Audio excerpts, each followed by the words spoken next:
இன்றைக்கு உங்களையும் என்னையும் அழைத்த தேவன் நமக்கு பின்னாலும் முன்னாலும் நின்று கொண்டிருக்கிறார். நாம் தேவனாலே தெரிந்து கொள்ளப்பட்டிருக்கிறோம். மதிப்பை அறிந்து கொள்ள வேண்டும்.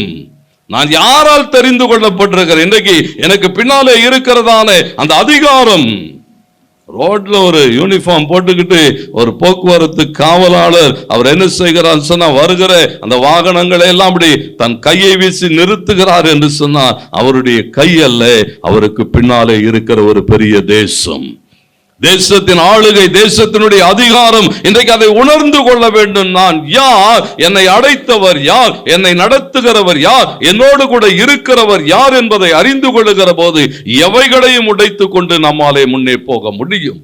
தாவீது உடைத்து கொண்டு போகிறான் எல்லா தடைகளையும்.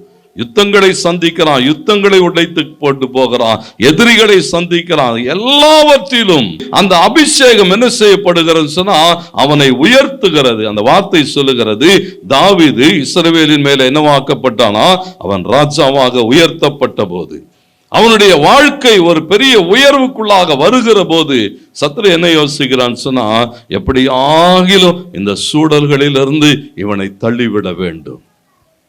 அநேக நேரங்கள் அப்படிதான் போராடி போராடி கொஞ்சம் அப்படி எழும்புகிற போது சத்ரு என்ன நினைக்கிறான் சொன்னா, இல்ல இவனை இப்படி என்ன செய்யக்கூடாது, விடக்கூடாது.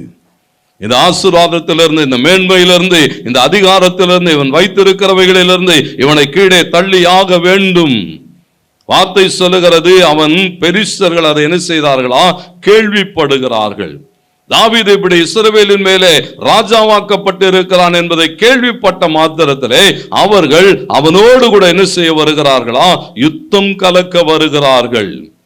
நல்லா கவனிங்க, உங்க வாழ்க்கையில ஒரு பிரேக் துருவ நீங்க எதுல எதிர்பார்த்து கொண்டு இருந்தாலும் இந்த காலை வேளையில கர்த்தர் உங்களோடு கூட பேசுவாராக.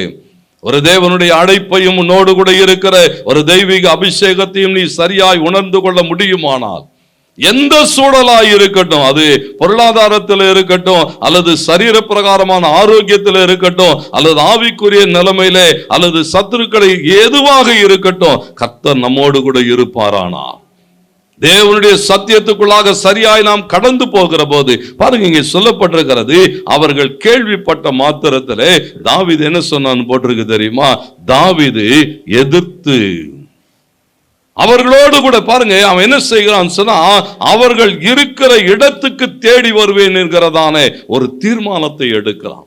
வேத பகுதிகள் அப்படித்தான் சொல்லுகிறது. இங்க 2 சாமுவேல் 5ஆம் அதிகாரம் ஆகட்டும், 1 சாமுவேல் 14ஆம் அதிகாரம் 8வது வசனத்திலிருந்து நீங்கள் இதை பார்க்க முடியும். எல்லா இடங்களும் என்ன சொல்லுகிறதுனா, தாவீது தீர்மானம் எடுக்கிறான், இல்ல நான் அவர்களை போய் சந்திக்கட்டும், கர்த்தர் அவர்களை நம்முடைய கையில் ஒப்பு கொடுப்பேன்.